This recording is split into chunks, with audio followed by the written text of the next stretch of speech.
Essa foi uma das séries que tive o prazer de acompanhar aos poucos e, em cada madrugada, a curiosidade para saber o que aconteceria no próximo capítulo era inquietante. A série foi postada originalmente no Reddit por um usuário intitulado de Mil Vultures. A série é conhecida como Pen Pal. A série foi sendo traduzida aos poucos por alguns blogs na época. Enfim, no blog Mortalha está disponível o texto completo, a série em apenas uma postagem. A série originou um livro do mesmo título, Pen Pal. Os créditos da tradução desta série fica com a Frances Divina, a ex-administradora do blog Creepypasta Brasil, ao qual eu acompanhava a série na época.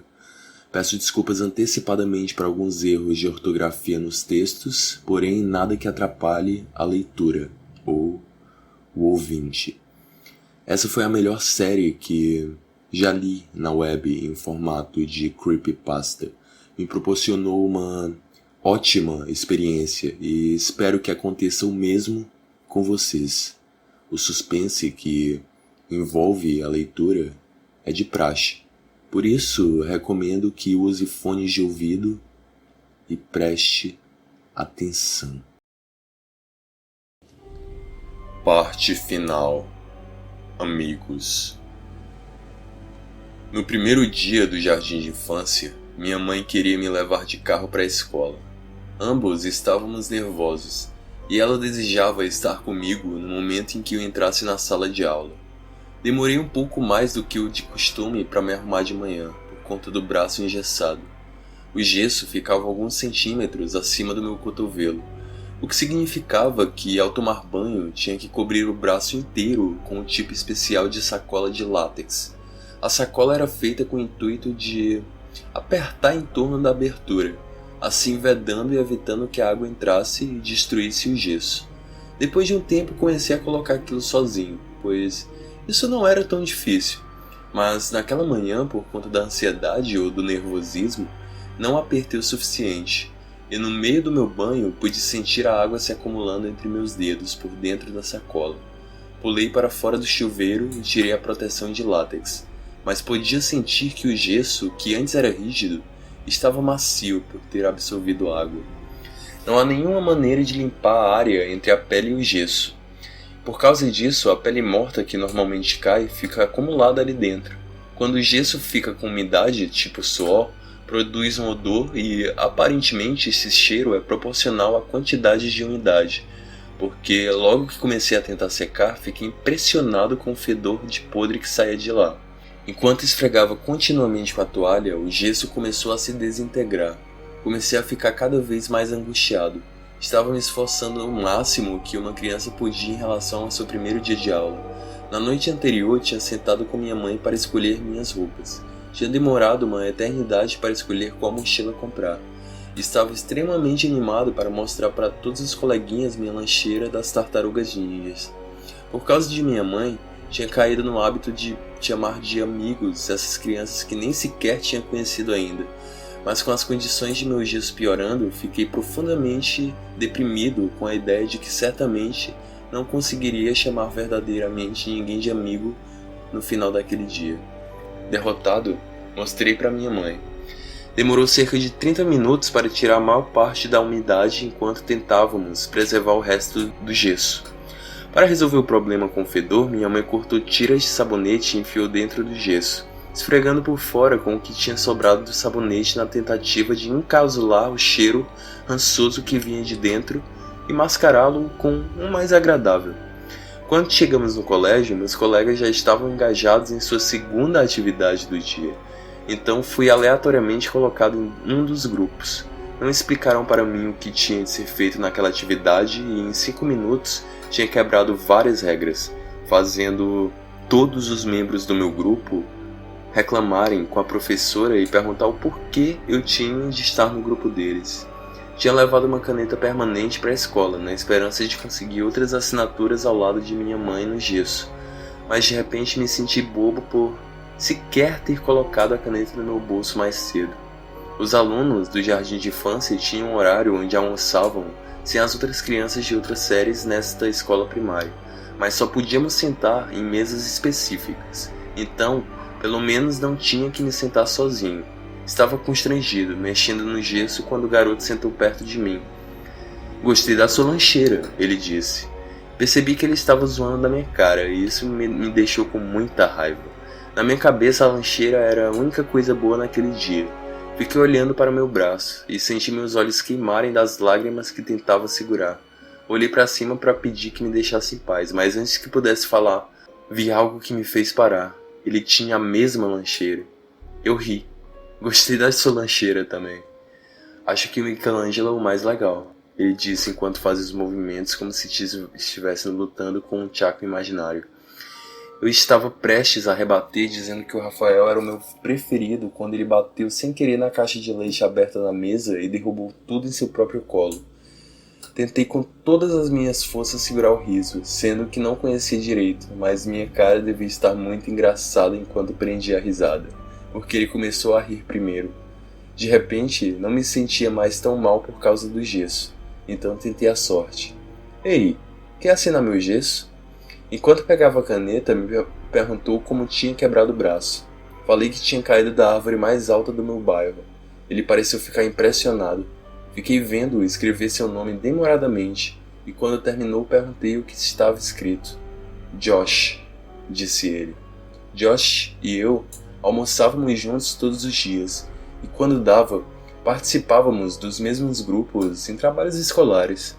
Ajudei-o com sua caligrafia e ele levou a culpa em mim quando eu escrevi um palavrão na parede com a caneta permanente.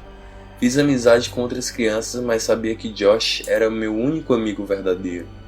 Trazer uma amizade feita no pré para sua vida real quando se tem 5 anos de idade é muito mais difícil do que a maioria se lembra. No dia em que soltamos nossos balões, nos divertimos tanto juntos que perguntei para Josh se ele queria ir na minha casa no dia seguinte para brincar. Ele disse que traria alguns de seus brinquedos. Eu disse que podíamos explorar o bosque e até nadar no lago. Quando cheguei em casa, perguntei para minha mãe e ela disse que seria ótimo. Meu entusiasmo não tinha limites, até que percebi que não teria como entrar em contato com Josh. Passei todo o final de semana achando que nossa amizade seria desfeita na segunda-feira. Quando minha mãe e eu nos mudamos para outro lado da cidade, no final da minha primeira série, eu jurava que nossa amizade tinha chegado ao fim. Enquanto íamos embora de carro, saindo da casa que eu tinha vivido toda a minha infância, senti uma tristeza que sabia não ser só por causa da casa. Eu estava dizendo adeus ao meu amigo para sempre. Mas Josh e eu, para minha surpresa e felicidade, continuamos próximos. Apesar do fato de passarmos a maior parte do tempo separados e só nos encontrarmos nos finais de semana, continuamos muito parecidos enquanto crescendo. Nossas personalidades se fundiram, nosso senso de humor eram idênticos e às vezes começávamos a gostar das mesmas coisas ao mesmo tempo, sem ter falado um para o outro. Nós até tínhamos a voz parecida. Às vezes Josh chamava minha mãe tentando me imitar e enganava quase todas as vezes. Minha mãe brincava que a única coisa que a fazia saber quem era o cabelo. Ele tinha os cabelos loiros, sujos e lisos, como os de sua irmã, enquanto eu tinha cachos castanhos, escuros, como os de minha mãe. Qualquer um pensaria que o que quer que separasse dois jovens amigos seria algo fora do controle deles. Entretanto, acho que a fonte de nossa separação gradual foi minha insistência em fugir para procurar Caixas, meu gato. Na semana seguinte de todo o acontecimento, chamei Josh para dormir na minha casa para continuar com a tradição de alternações de casas, mas ele disse que não estava muito afim. Começamos a nos ver muito menos. De uma vez por semana, passou por uma vez no mês e depois uma vez em cada 3 meses. Para o meu aniversário de 12 anos, minha mãe decidiu fazer uma festa para mim. Ela não tinha ideia de quem convidar, então não foi surpresa. Não tinha feito muitos amigos, uma vez que tínhamos nos mudado há pouco tempo. Fiz uma lista com alguns garotos do colégio e Josh, para ver se ele gostaria de vir. A princípio disse que não poderia ir, mas um dia antes da festa me ligou e disse que iria.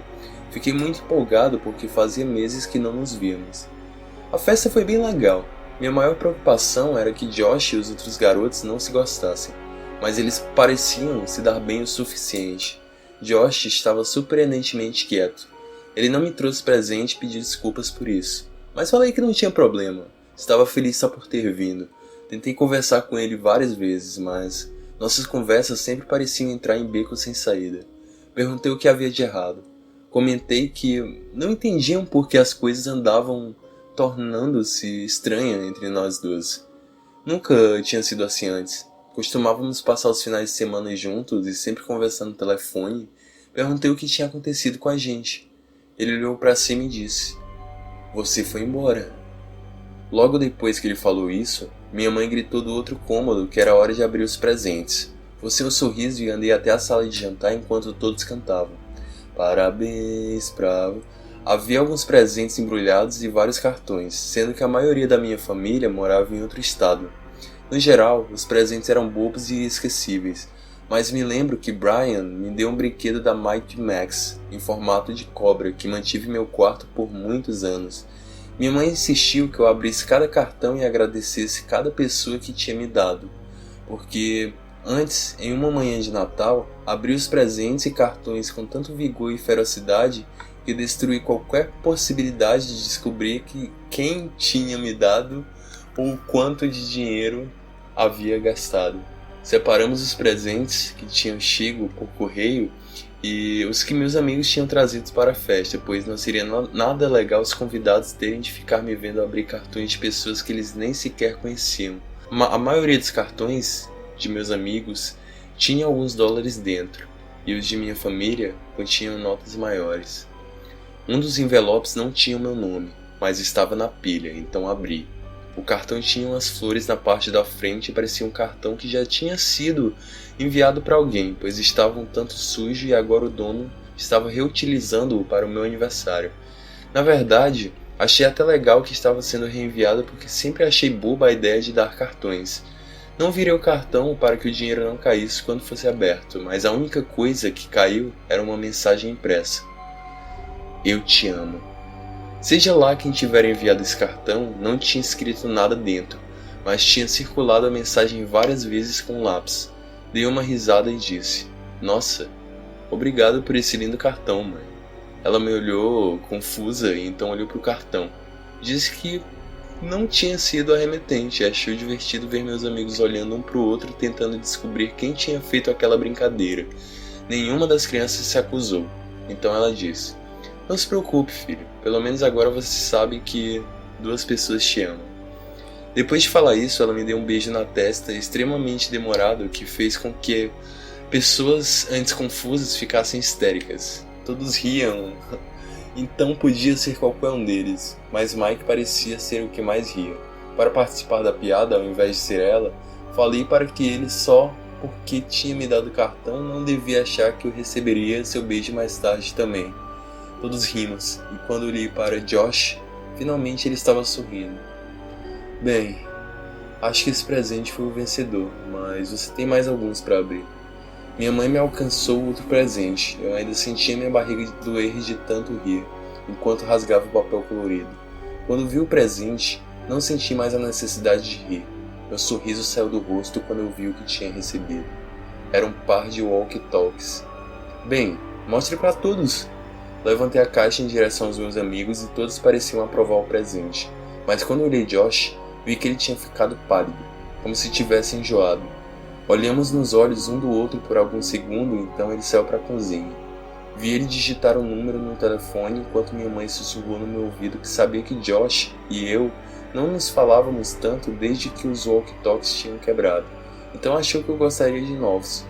Fiquei muito feliz com a tentativa de ajuda para nos aproximar da minha mãe, mas esse sentimento foi substituído facilmente pelas memórias que tinha lutado para enterrar voltando à tona.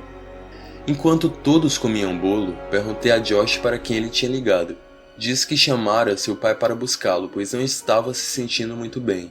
Entendi que ele queria ir embora, mas falei que queria poder ficar mais tempo com ele. Dei um dos walkie-talkies para ele, mas ele não aceitou. Chateado, eu disse: "Bem, obrigado por vir, eu acho. Espero te ver antes do meu próximo aniversário." "Me desculpa. Vou tentar ligar para você com mais frequência. Vou mesmo." A conversa empacou. Enquanto esperávamos por seu pai, olhei para seu rosto. Parecia genuinamente chateado por não ter sido mais esforçado. Seu humor pareceu melhorar por alguma ideia que veio à mente. Ele disse que sabia o que me daria de presente. Talvez demorasse um pouco, mas achou que eu realmente ia gostar. Disse que realmente isso não importava, mas ele insistiu. Parecia com um espírito mais leve e pediu desculpas por ter sido um chato na festa. Disse que estava cansado, que não estava dormindo muito bem. Perguntei o porquê, enquanto ele abria a porta em resposta à buzina do carro de seu pai. Ele acenou e me deu tchau, enquanto respondia a minha pergunta. Acho que sou sonâmbulo. Essa foi a última vez em que vi meu amigo, e alguns meses depois, ele tinha sumido. Depois do desaparecimento, os pais de Josh fizeram tudo o que podiam para encontrá-lo. Desde o primeiro dia, a polícia sugeriu que contatassem para todos os pais dos amigos de Josh para ver se ele estava com eles. Fizeram isso, claro, mas ninguém o tinha visto ou tinha ideia de onde poderia estar. A polícia tinha sido incapaz de encontrar novidades sobre o paradeiro de Josh, a não ser o fato que receberam diversos telefonemas anônimos de uma mulher que comparava aquilo com o caso de perseguição que acontecera 6 anos atrás. Se as forças da mãe de Josh haviam se afrouxado quando seu filho desapareceu, sumiram totalmente quando a filha morreu. Ela já havia visto muitas pessoas morrendo no hospital, mas era óbvio que isso não a fez ficar indiferente à morte da sua própria filha. Ela visitava Verônica 2 vezes no dia enquanto estava se recuperando em um hospital diferente em que trabalhava, uma vez antes do trabalho e outra depois. No dia em que Verônica morreu, sua mãe se atrasou em sair do trabalho, e quando chegou para visitá-la, Verônica já tinha falecido. Isso foi demais para ela e nas semanas seguintes se tornou totalmente instável. Costumava vaguear pela vizinhança onde morava gritando para que Josh e Verônica voltassem para casa, e às vezes seu marido o encontrava vagueando por minha antiga vizinhança no meio da noite, de camisola e procurando por seus filhos. Devido à deterioração mental de sua esposa, o pai de Josh não conseguia mais viajar a trabalho, e começou a aceitar empreitadas que pagavam menos, de modo que pudesse ficar perto de casa. Quando a vizinhança começou a se expandir mais e mais, após mais ou menos 3 meses da morte de Verônica, o pai de Josh se candidatou a todos os trabalhos e foi contratado todas as vezes. Ele era qualificado para liderar as obras e supervisionar, mas chegou a aceitar uma oportunidade como pedreiro, construindo as estruturas e limpando as imediações das obras, assim como outras coisas que fossem necessárias. Aceitava até os trabalhos mais estranhos que apareciam, tipo cortar grama, consertar cercas, qualquer coisa que o mantivesse longe de viajar. Começaram a remover as árvores próximas do lago para transformar a terra em uma propriedade habitável. Ao pai de Josh foi designada a responsabilidade de nivelar a área recentemente desmatada, e este trabalho lhe garantiu várias semanas para se ocupar. No terceiro dia, ele chegou a um ponto no solo que não conseguia nivelar. Toda vez que ele passava por cima com as máquinas, o lugar continua mais baixo do que o restante da terra ao redor. Frustrado, ele desceu do caminhão para supervisionar a área. Estava tentando simplesmente encher o buraco com mais terra e seguir adiante, mas sabia que seria apenas uma solução temporária. Ele havia trabalhado tempo demais com construção e sabia que os sistemas de raízes das árvores maiores, que haviam sido recentemente arrancadas, poderiam eventualmente se decompor, fragilizando o solo, que eventualmente fragilizaria as estruturas das futuras construções.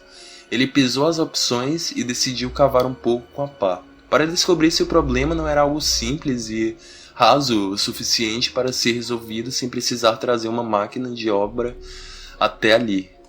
E conforme minha mãe me descrevia onde isso era, eu sabia que havia estado lá antes do solo ser danificado e pouco antes dele ser preenchido. Senti um aperto em meu peito. Ele cavou um pequeno buraco de mais ou menos 1 metro até sua pá colidir com algo duro. Continuou batendo a fim de medir a espessura da raiz e a densidade do sistema todo quando de repente a pá atravessou a sua resistência. Confuso, cavou o buraco mais amplamente. Após quase meia hora de escavação, ele se deparou com uma caixa coberta com um pano marrom, de 2 metros por 1. Nossas mentes trabalham para evitar divergências. Procuramos manter crenças fortes a fim de não sermos pegos por evidências conflitantes que possam afetar a nossa percepção de realidade.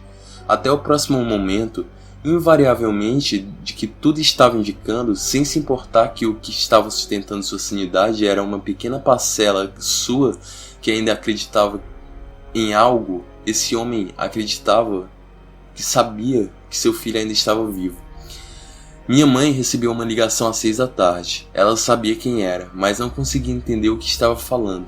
O pouco que ela entendeu foi o que a fez sair imediatamente. Aqui, agora, filho, por favor, Deus. Quando chegou, encontrou o pai de Josh, sentado de costas para o buraco. Estava segurando a pá tão apertado que parecia que ia rompê-la. Estava olhando para frente, com os olhos tão parados e sem vida quanto os de um cadáver. Não respondia nenhuma das palavras dela e só reagiu quando ela gentilmente tentou tirar a pá de suas mãos. Ele levou os olhos até o delas e apenas disse: "Não entendo. Não entendo." E repetia essas palavras como se tivesse esquecido todas as outras.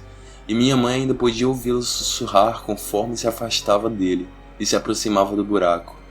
Ela me contou que preferia ter arrancado os olhos a ter olhado para a cratera. Disse a ela que sabia o que havia visto e que ela não precisava continuar. Olhei para o seu rosto e estava em tão intenso desespero que fez meu estômago virar. Percebi que ela sabia disso há quase 10 anos e esperava nunca precisar me contar. No fim, ela acabou encarando uma imensa dificuldade para colocar em palavras do que havia visto. E sentado aqui, agora, encontro a mesma dificuldade. Josh estava morto. Seu rosto afundado para dentro e torcido de tal forma que fazia acreditar que todo o medo, agonia e falta de esperança do mundo havia sido transferido para ele. O desencorajador cheiro podre subia da cratera, e minha mãe teve de cobrir o nariz e a boca para não vomitar. Sua pele estava rachada, quase crocodiliana, e um fluxo de sangue que havia seguido as linhas de seu rosto havia formado uma mancha de madeira atrás de sua cabeça. Seus olhos estavam meio abertos olhando para cima.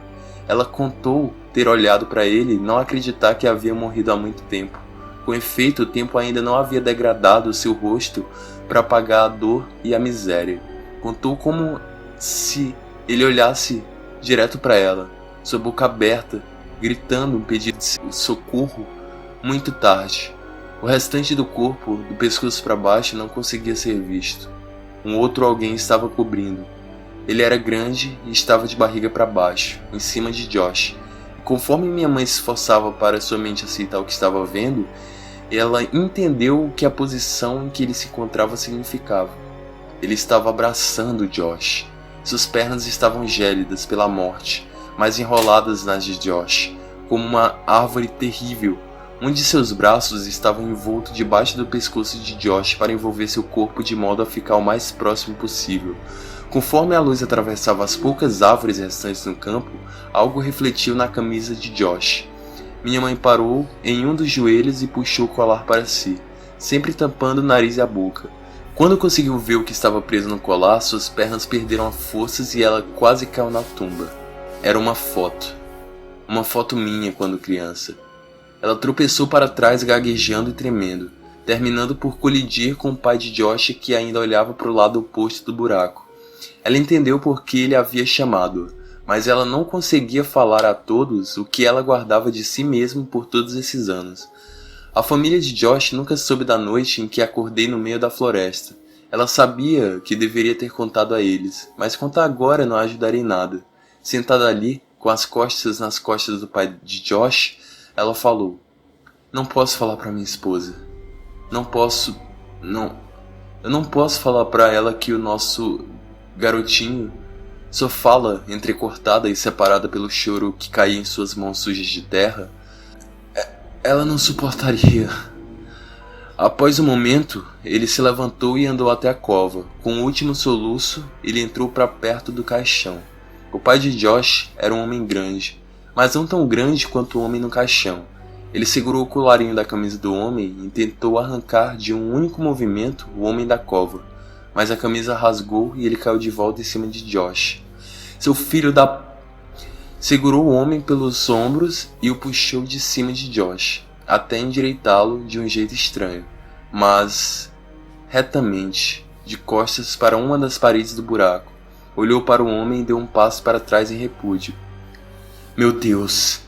Meu Deus, não, não, não, não, por favor, Deus, não, por favor. Em um esforço enorme, ele ergueu o homem do chão, e ambos ouviram o som do vidro contra a madeira conforme a garrafa caía. Ele pegou-a e passou para minha mãe. Era éter. Ah, Josh, ele soluçou.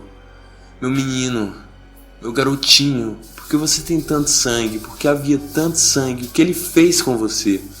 Conforme minha mãe olhava para o homem que agora estava virado para cima, ela percebeu que estava olhando para a pessoa que havia nos apavorado nossas vidas por mais de uma década. Ela havia imaginado tantas vezes, sempre como algo mau e terrível, e o choro do pai de Josh parecia confirmar seus maiores medos. Olhando para aquilo, ela se surpreendeu por não ser nada do que ela pensava que fosse, por ser apenas um homem. Vendo sua gélida expressão, podia-se até dizer que ele parecia sereno. Os cantos de seus lábios estavam virados para cima apenas pouco o suficiente para se distinguir um sorriso. Não o sorriso esperado de um maníaco de filme de terror. Não o sorriso de um demônio ou de um animal. Era um simples sorriso de satisfação e contentamento. Um sorriso de alegria. Era um sorriso de amor. Olhando para o corpo, ela viu um buraco no pescoço do homem onde a pele havia sido arrancada. Em primeiro lugar, ela ficou tranquila em perceber que não era o sangue do Josh. Talvez ele tivesse sofrido menos, mas seu conforto durou pouco quando ela percebeu o quanto errada estava. Ela levou a mão até a boca e suspirou, quase como se ela estivesse com medo de lembrar a todo mundo o que havia acontecido. Eles estavam vivos. Josh deve ter mordido o pescoço do homem para poder se libertar, e mesmo que o homem tenha morrido, Josh não conseguia se livrar dele. Comecei a chorar quando pensei em quanto tempo ele pode ter ficado lá embaixo. Ela procurou pelos bolsos do homem por algum tipo de identificação, mas só encontrou um pedaço de papel, no qual só havia um desenho de um homem de mãos dadas com um pequeno menino. Do lado do menino estavam em letras iniciais. Eram minhas iniciais. Gosto de acreditar que ela estava lembrando daquela parte da história de maneira errada, mas eu nunca vou saber. Conforme o pai de Josh carregava o corpo do filho para fora da cova, minha mãe guardava o pedaço de papel dentro do bolso. Ele continuava falando que o cabelo de seu filho havia sido tingido. Ela chegou a ver mesmo, viu que agora era marrom escuro, e que as roupas que ele estava vestindo eram pequenas demais para ele. Quando o pai de Josh pôs o corpo do filho no chão do lado de fora da cova, começou a procurar em seus bolsos até ouvir um barulho. Com cuidado, ele tirou um pedaço de papel dobrado. Ele olhou, mas pareceu muito confuso, sem entender nada. Ele passou para minha mãe. Ela também não reconheceu. Perguntei o que era. Ela me disse que era um mapa. Senti meu coração se despedaçar. Ele estava terminando o mapa. Deve ter sido sua ideia de presente para o meu aniversário. Estava me esforçando muito para não acreditar no fato dele ter sido levado enquanto estava expandindo o mapa, como se importasse de alguma forma.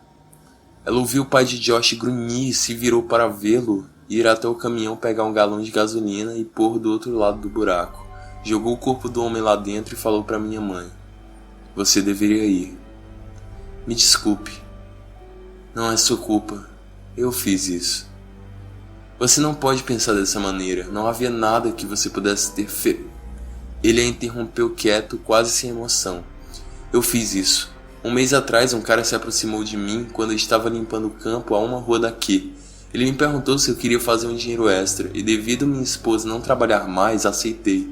Ele disse que umas crianças tinham cavado um monte de buracos na sua propriedade que ia me pagar $100 para tapá-los. Ele disse que queria tirar umas fotos para a companhia de seguros antes, mas que se eu passasse lá pelas 5 da tarde no dia seguinte, estaria tudo bem. Achei que esse cara fosse um otário desde o começo, uma vez que eventualmente iríamos nivelar o terreno e alguém teria de tapar os buracos, mas aceitei porque precisava do dinheiro. Nem achei que ele tivesse mesmo $100, mas ele pôs a nota na minha mão e eu fiz o serviço no dia seguinte. Estava tão exausto que não prestei atenção no que fazia. Não prestei atenção no que aconteceu depois, até hoje, quando tirei o mesmo cara de cima do meu filho.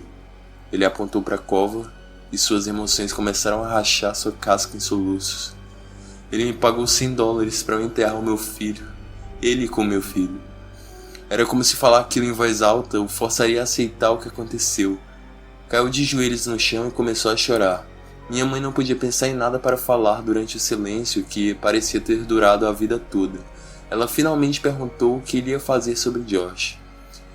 Seu lugar final de descanso não vai ser aqui com esse monstro. Quando ela entrou no carro, pude ver pelo retrovisor a fumaça preta se erguendo aos céus, e esperou contra todas as esperanças que os pais de Josh ficassem bem. Saí da casa de minha mãe sem dizer mais nada. Disse a ela que a amava e que falaria logo com ela, mas não sei o que logo significa para nós. Entrei no meu carro e fui embora. Entendo agora que os eventos da minha infância acabaram anos atrás. Como um adulto agora, vejo as conexões que foram perdidas quando eu era criança, quando costumava ver o mundo em imagens aleatórias ao invés de uma sequência. Pensei sobre Josh, amava ele e ainda o amo. Sinto mais saudades dele agora que sei que nunca mais o verei de novo, e me encontro desejando que houvéssemos nos abraçados na última vez que nos vimos. Pensei sobre os pais de Josh, quanto eles haviam perdido, o quão rápido vieram essas perdas. Eles não sabem da minha conexão com nada disso, mas eu nunca poderia olhar nos olhos deles agora. Pensei sobre Verônica, só vim a conhecê-la mais tarde em minha vida, mas naquelas curtas e pequenas semanas tenho certeza que consegui amar ela. Penso em minha mãe. Ela tentou tanto me proteger e foi muito mais forte do que eu poderia ser. Tentei não pensar sobre o homem no que ele fez com Josh por mais de 2 anos. No mais, só pensei sobre Josh. Às vezes eu penso que teria sido melhor para ele se eu nunca tivesse sentado com ele no jardim de infância. Que ele nunca houvesse me dado a oportunidade de ter um amigo de verdade. Às vezes gosto de sonhar que ele está num lugar melhor, mas é apenas um sonho, e eu sei disso. Esse mundo é cruel, e as pessoas o tornam um lugar mais cruel ainda. Não haverá justiça para o meu amigo, não haverá um confronto final, não haverá vingança. Se passou quase uma década para todos, menos para mim. Sinto saudades, Josh. Peço desculpas por você ter me escolhido, mas sempre vou lembrar com carinho de nossas memórias. Nós éramos exploradores, nós éramos aventureiros, nós éramos amigos.